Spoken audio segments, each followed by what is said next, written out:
Hi everyone. Today's video is going to focus on the advanced control called Cascading List. So it's here at the bottom with the advanced controls, and I'm going to drag it onto the canvas. I'm going to give it a label, and I'm going to need a second one as well. The Cascading List control is defined by a spreadsheet. So if we select the control called Cascading List, and we will see we have a thing called list group. So within my organization, there's a lot of list groups that have already been defined, but I'm going to define a new one just to demonstrate the process. So if we go to the Edit List Groups button, and it gives you instructions at the top. Now what we want to do is get the example Excel file. So follow the link, and it will download this XLS for you. Let's open that up and show you what that looks like. So I just drag that over here. Okay, so this is a very straightforward list.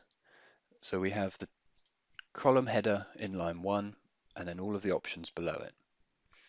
So this will allow me to have two drop-down boxes, and if I choose Ford, then it will give me in the second box the choice of these 4 models of Ford.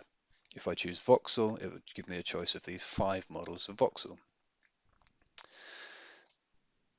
So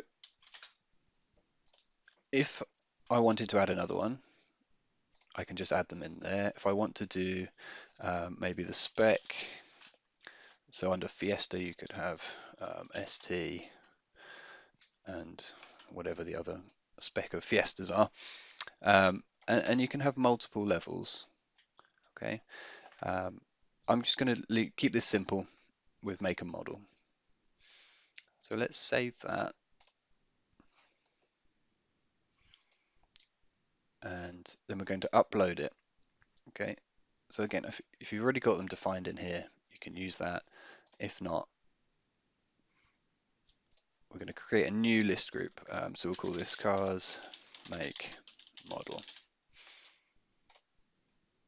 Okay, so that's my new list group created, and then I can upload the Excel file.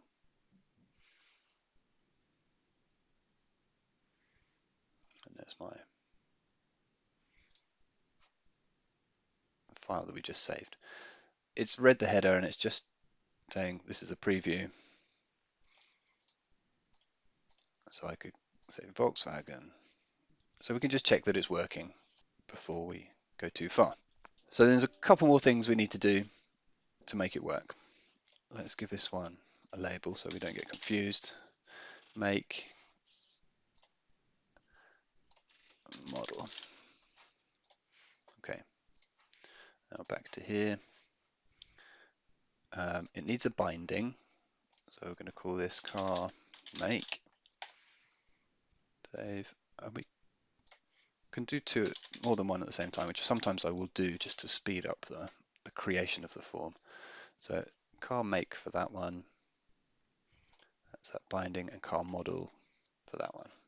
Okay, so they're bound. Now we need to tell it which list to use, and we need to kind of link these two together. Okay, so click on this one. This already knows that it belongs to the list group cars make model. We just need to tell it that it's make. Okay, and then we go to the other one, and again select the list group cars make model, and then choose which particular part of the list it belongs to. Okay, then the last thing we need to do is bind those two boxes together. So we just have to tell it this is car model and it's looking at car make. So that's its parent, if you will. So that should be all we need to do. So we'll just test it on the preview. Make, Vauxhall, model, and it's just reading those Vauxhall entries. So let's say Zafira. Okay, close the preview. The last thing I'll do when I'm adding these advanced controls is just to go back. We'll set the form to approved, and then we just open the front page, choose the correct property group, and test the form.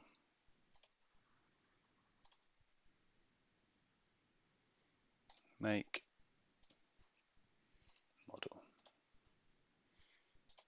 Perfect. And there's my filled out form. Thanks for watching.